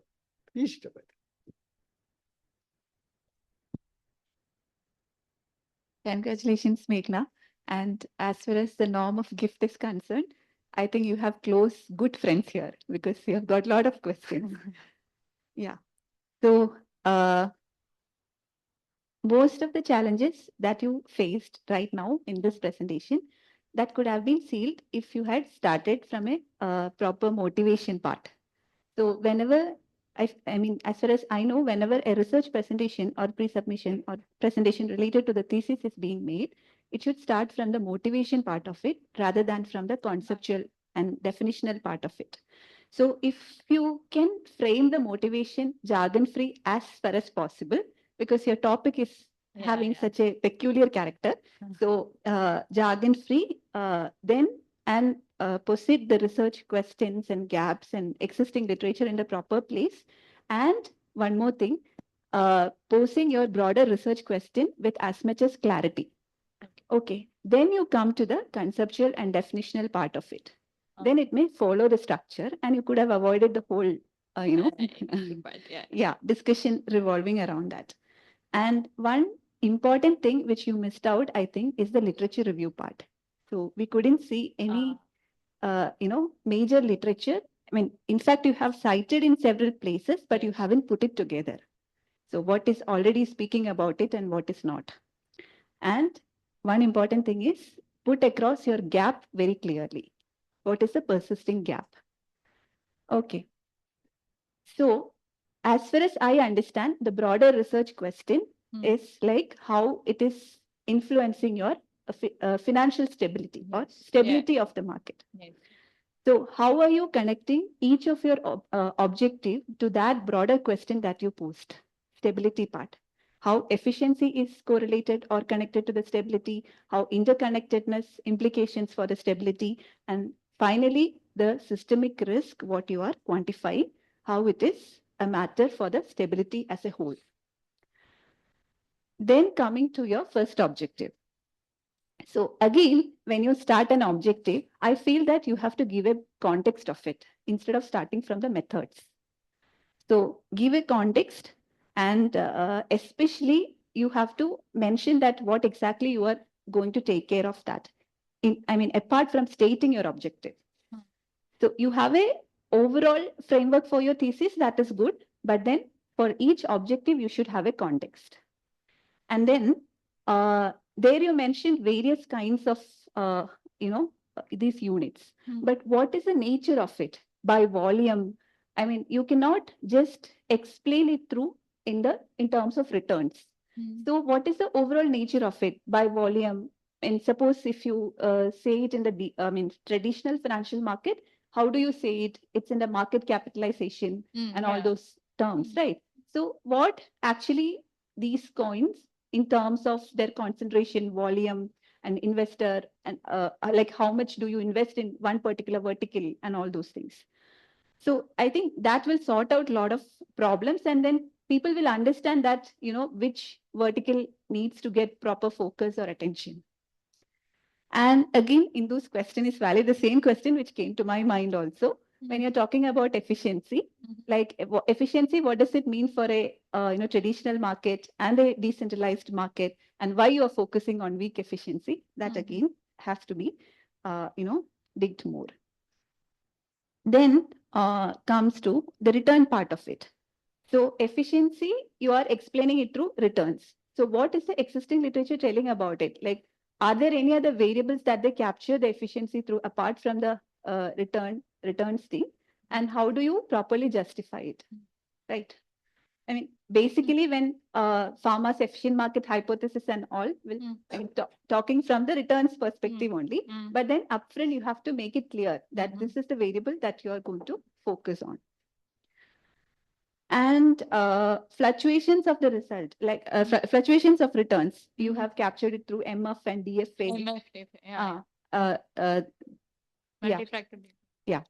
So,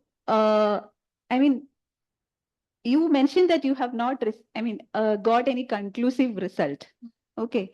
So I felt that you are actually capturing only the episodes of volatility. Okay. So without capturing the degree of volatility, like how you can make a statement that I cannot have a conclusive, statement about the volatility scenario or pattern of it. So you are just capturing the episodes of volatility. So at least that's what I understood from the explanation. So It's a volatile episodes need not be inefficient always. The market can have a volatility and still be efficient. But here it just happens that the market is volatile and inefficient. That's okay, then you have to bring that part of it, that part of explanation upfront, I guess. Because in the traditional market, when you see that, yeah, they always quantify the degree of volatility also. Again, I mean, the same thing, how it is having an implication to your stability part.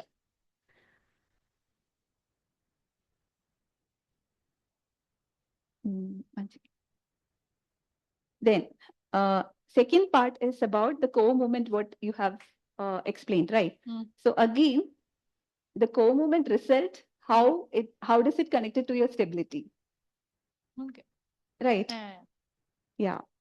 So dynamic connected, you mentioned that in your second objective, dynamic connectedness during the crisis time. But when it comes to the second part of the objective, you did not specify what crisis you are referring to. Is it the same set of crises? Same. Yeah. Same set of crisis. Then, okay. So instead of going for a generic conclusions from each objective, what I feel is like you have to do a case to case or case by case, conclusions with respect to each vertical of, the coins what you are dealing with, and with respect to the each like segment of the traditional market. So that makes more sense, I guess. Oh, you're saying, so ma'am, Case by case. like you take a governance token and look at Yeah. how, okay. Inference Okay, regarding that. okay. And then But then how will you relate to your risk? market, yeah, DeFi market. I don't know the challenges regarding that, but then I say major findings. Okay, from there only that conclusions will come. Yeah. I think conclusion part, you have to make it little more stronger, which means that how you are, addressing the existing literature gap and what is your contribution there. And then what are the main findings? Yeah. So I think that's very important because stability is a question. It's not a question which came in last week. This has been a question bothering all the markets, financial market, whether it's centralized or decentralized. Now you are actually analyzing that with respect to the entrance of the decentralized. decentralized. Now how it is unique and different from the conventional understanding with respect to centralized. If you have some literature, you relate that, your conclusion will be most strong. Otherwise, you are, that I'm not demanding anything. Sure. I should not be expanding at this stage. That's it. Otherwise, all the very best.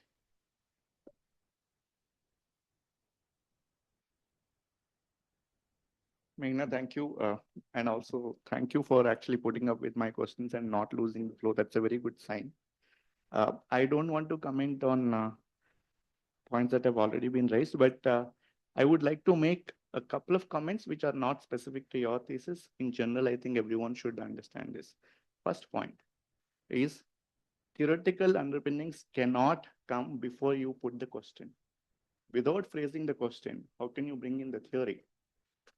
So please understand this. Theory only follows after you state the question. In your thing, you put the theoretical pointing first, and after few slides, the objectives came. No. Yeah. No, for the objective, you have to travel almost, by the time you are, suppose you are a guide, by the time you are a tourist guide, she will run away. You are only, how many hours she was behind you? You are not showing me anything. So after 30 minutes, you start the objective. The second is a suggestion I think that others can also take. Whenever you are trying to place an objective, and Ashwati has already said about literature, since it is a pre-submission seminar, I would say you pin down to one or two most foundational articles specific to that objective, discuss them and build what are you going to do. Rather than, see, in the respective DCs, you'll be giving a whole lot of detailed presentations, but at least for the pre-submission, it would be helpful if you identify the most relevant 2 articles on which you're building the argument, or you're contributing to that literature. So then you move, okay, these are the 2 important articles in this field for this objective is concerned, and my study is going to contribute to this class of literature on following grounds. Mentioned. You should be able to give a synoptic view of Yes, what the yes. literature talks about. This is Correct, correct. You should put that in a Kardala Maragam pole, Kail Bakan, Kaivala, Nelika, that is 6 stroke of knowledge. But then my problem is this: there is a seat for me to do research, and you have indeed. And in your problem is okay, you cannot have any review literature on crypto or these are it's a new area. In fact, when I did my cardamom marketing, there was no study on cardamom. I was trying to do study on cardamom. But then I started agriculture market. I was asked to review studies on agriculture market. Then it was the long duration crops, not the annual crops. So similarly, you should have much to learn from other studies in the centralized market. I mean, in the Traditional market. Then you can say that it won't be useful. That won't serve my purpose because my context and my issue are different. My animal is different. That's the point. Anyway, I think I don't want to get in. I will talk to you personally about. This is not to you. Yeah. To all. It's all to you. I don't think that's all to Meghna. No. So coming specific to Meghna, I'll talk to her in the interest of time, maybe later on. Can I Yeah, address the please. questions? So, Induji had asked me about why we are testing weak form of efficiency and why not the semi-strong and strong. So, basically, weak form of efficiency is the most basic one. So, first we are testing that, and if that is negated, then only we need to move on to the other levels, right? So that is, and also getting data for the strong form is actually very difficult. Even in the traditional sense, you must be knowing, right? Semi-strong people just go till that. So even getting that in the decentralized space is a bit difficult. So that is why we have just initially looked at the weak form. Anomalies, I'll think about it, obviously. I don't have an answer to that. Amalu asked me about the global this thing. Yes. I guess towards the end, in the conclusion, that's what I'm trying to say. Since it's a global this thing, we require global coordination. Countries will have to come together to look at the problem. It's only then that a proper solution can come in such a way that we can preserve the innovation aspect of it, but somehow or the other take advantage of the system by acknowledging the risks that it is posing. So yes, a global coordination is required. I don't know how a regulatory body would be set up.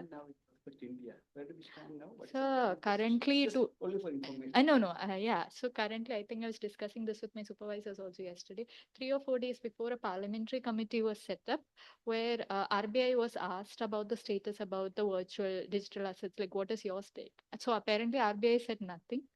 And apparently, their statement came about saying that having no policy is a policy. So that is the statement that RBI currently has with respect to DeFi. Having no policy is a policy, but since this is integrating in such a manner, especially there are reports which say that India's usage in decentralized finance. Country-specific policy can really help. Yeah. So we require. You have to have a global architecture. We'll have to have a global, yes. So. Yeah, OSLI and all is. Actually, India has asked the IMF and FS. I mean, India is a part of the G20 countries, right? So they have asked IMF and FSB to bring about a roadmap, but even that is also only the G20 countries. We require a global coordination on this. Is taken by some policy, some group. Some group, yes. It could come about in. Ma'am, thank you for the suggestions. Obviously, I will improve upon it. I'll improve upon it. And you had asked me, you had asked me how each of those points are getting related to stability. So if there's inefficiency in the market, most probably the prices won't be showing the correct this thing. Like it would be mispriced. That market would have a mispricing issue. So it could lead into problems of that particular market having bubbles or herding behavior, which ultimately could lead to that market into crashing and what do you say, affecting the financial stability. Then, in terms of interconnectedness, what if that mispricing travels to other markets? It will affect the prices of other markets also, amplifying the shocks and again affecting the financial stability. In terms of systemic risk, we are directly capturing the risk and looking at the risk connectedness. So basically, that is how each of those points are looking at financial stability individually. That should have come. Okay, shall we conclude? It's almost 1 o'clock plus. Okay, I think you deserve a big applause and you are reaching the fag end of your journey. You withstood all of us, including me. And when I intervene in between, simply because of not my concern. Sure. I cannot afford because I'm thinking, that's why. Yeah, but then you should be able to. You should be a PhD scholar, anybody who has an area of expertise. You claim expertise, you're a PhD, and you should be able to, you should expect the most antagonistic audience. You should. And you don't think that, okay, but nowadays people are very friendly, and don't do that. Don't disturb, be patient and all. But you should expect. And you should not lose your, it will happen. I know that even for me it may happen, but then getting more of it gets you stronger. That the whole our idea of ours to ask you is to make you stronger. Okay, we don't want none to put you down. We have the freedom to put you down. You may, when I ask you, you don't have, but we will do it to say that none in the world puts you down. That's the point. Okay, all the best. Thank you. I just want to add one point. I think normally these presentations are now taking too much time. I mean, we thought of limiting it to 1 hour, but it extended beyond 1.5 hours, and this one that actually delayed some of the explanation little. This one, but what I feel from her previous presentations, I think she improved a lot to explain things, and conceptualization is required. That was our suggestion last time, and sir also mentioned that a lot of conceptual clarity should be there. So for that only, I think she would have put it at the beginning, some of the slides exclusively for that. And theoretical underpinnings, what I feel is that there is no such theory developed in this one. And only thing is, financial system is developed based on some theoretical underpinnings. The new segments are coming, so some of the things are getting added to that. So to pin that only, she put it at the beginning. I think. To ask you to give this problem. I'm not. You should rather do it. Then 2 minutes, 3 minutes, then you should do. Supervisors do. Okay, how this thing do? I can tell that. Okay, I'm not an expert in this area, but I can 3 minutes time. I can excite you to that. I can do that. We send only a message. Maximum 5 minutes. You should tell. Use the word. One of the problem use the word motivation. I was always thinking problem. There is a problem. She has a problem. That problem can be used even without any organization. It can be simple and the whole idea of if you have acquired expertise in an area which is complicated. When I was talking about electronics industry, my PhD was electronics industry. I never had to talk in the resistor, the semiconductor, nothing. I have to dilute that and give it to anyone. Oh, this is it. This is it. And you should be able to do that. And it's a very clear problem. It's a very clear problem. You start at the end, okay, stability is my problem. That you should be able to do. And there is no point in, and we don't say that, okay, you can take 13, after 15 minutes, she was not nowhere. I am worried if this repeating it elsewhere in a PhD final presentation, if I am sitting there, I will be losing my face. I will be losing my face. Nobody will be having the patience to know all these things. You don't need to tell all this. So that is what, sir, actually.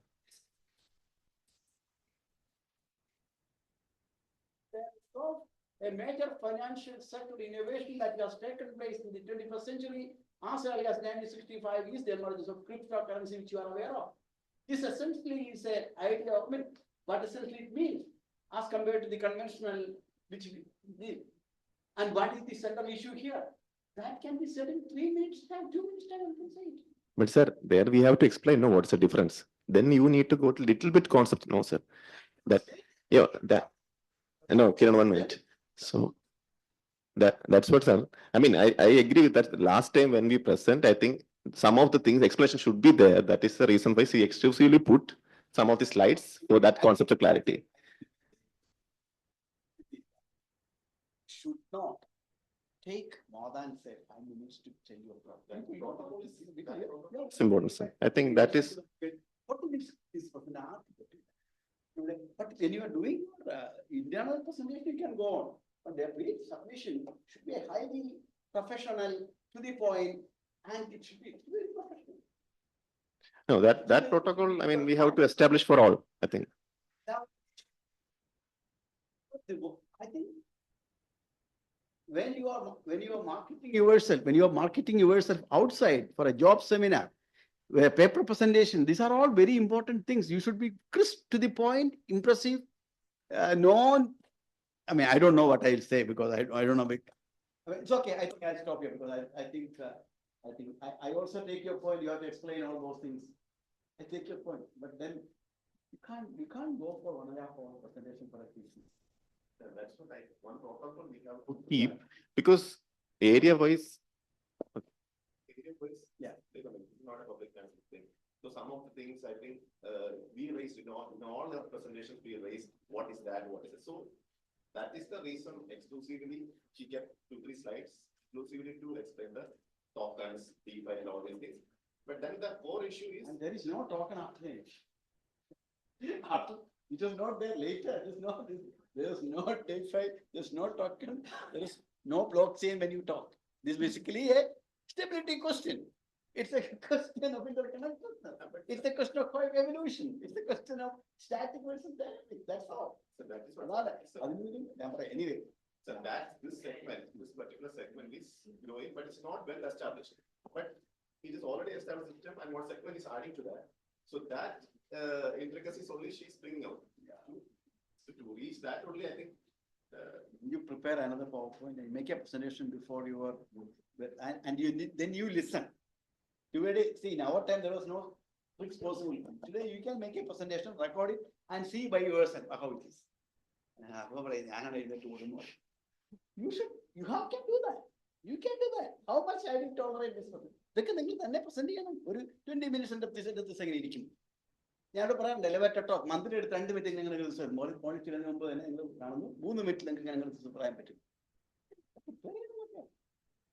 Look at training, but after that,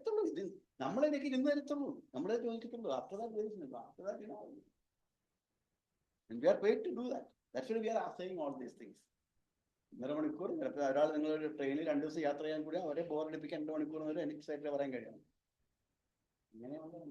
Anyway, I think it's a part of learning for all of us. Learning for all the coordinators. You are talking from the coordinator side or coordinator point? So I think so we'll take all the points. I think she'll incorporate in the synopsis, and whatever comments possible to accommodate, definitely we will work it out. And I think she'll be able to submit the synopsis within a week time or maximum 10 days. And I thank all the participants for your valuable comments, and our director and faculty members to support her. I think she'll definitely come up with a good thesis at the end. Thank you.